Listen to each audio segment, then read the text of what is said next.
Excellency, Mr. Chair, Excellencies, Ministers and Heads of Delegations, ladies and gentlemen, let me start by expressing our deep gratitude to our honorable host, our brother Minister Simon Oyonu, and through him to the government and people of the Sisterly Republic of Equatorial Guinea for the generous hospitality extended to us and for all the fraternal marks of attention and kindness we have been surrounded with since our arrival to this truly beautiful city of Jiblo that we already call home. Likewise, I would like to commend you, dear brother Timothy Musa Kaba, for the sustained and strong leadership that your country, the Sisterly Republic of Sierra Leone, has demonstrated throughout the last 18 years in spearheading our committee's work and engagement. We undoubtedly owe you special and sincere thanks for the work well done in promoting the African Common Position on the reform of the Security Council. As we gather today, hotbeds of crisis, tensions, and conflicts multiply, accumulate, and expand. Africa is the continent feeling the most the severe effects and impacts. Peoples affected hear no echo to their plight. They see no helping hand extended to them. The world community appears to them desperately ineffective and helpless.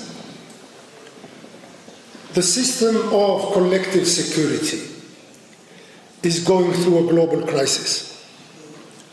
Its main tool, the UN Security Council, is in a state of paralysis.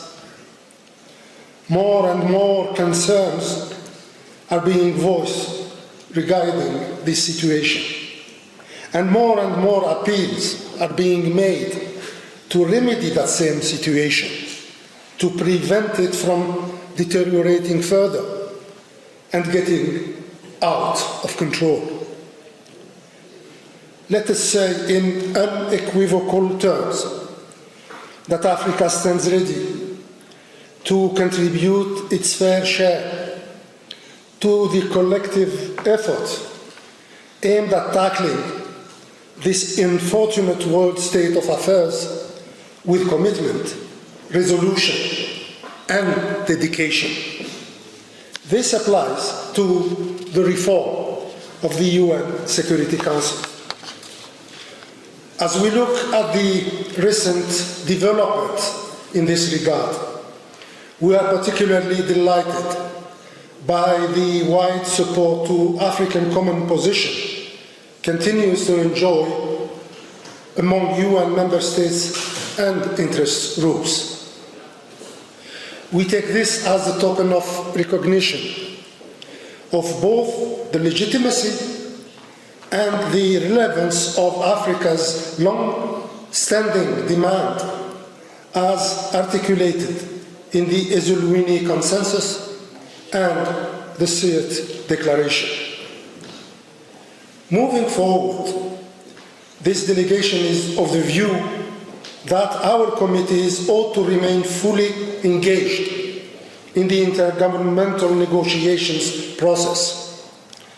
Our roadmap should include engagements with all stakeholders to build on the progress achieved so far, with the ultimate goal of garnering the widest possible understanding and support for Africa's legitimate aspirations and fair objectives.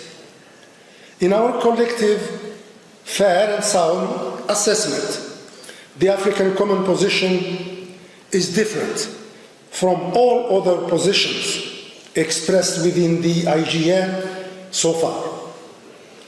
The reason being, on one hand, that our position embodies the collective will of the 55 member states of the African Union, and on the other hand, that it aims first and foremost to correct the historical injustice imposed on our continent. As such, our narrative should focus more on this undeniable fact to highlight the special case of Africa and the need for this case to be considered and set as a priority and as a matter of urgency in the reform process. In the same vein, we should be very cautious about any attempt to draw this process to a premature conclusion, or any piecemeal approach that would further exacerbate the difficulties that the Security Council is currently suffering from. What is needed the most is a comprehensive approach that will hopefully lead us to a more representative council and at the same time a more efficient one.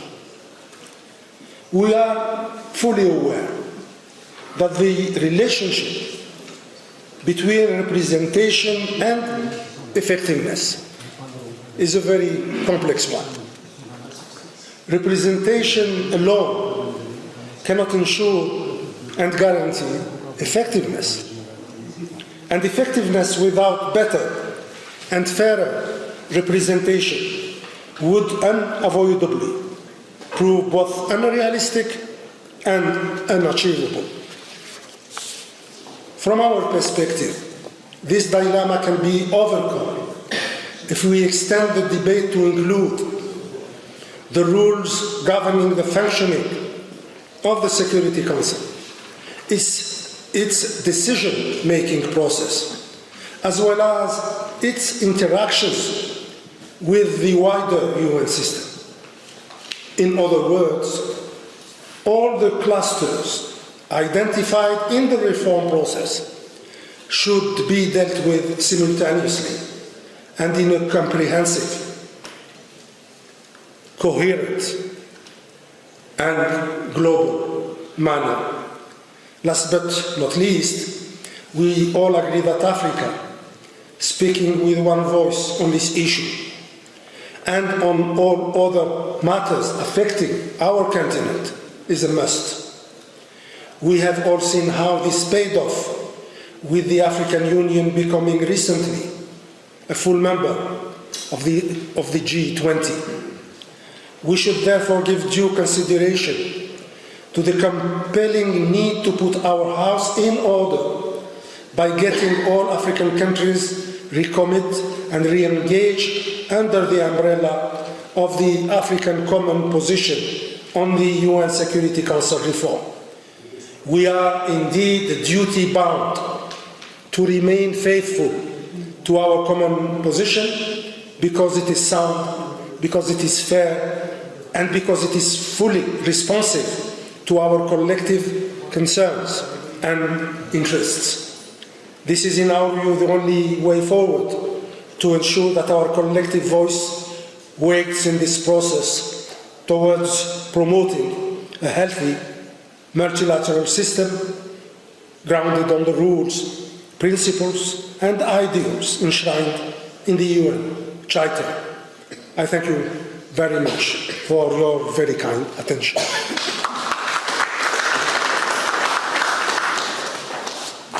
Thank you, Your Excellency, for those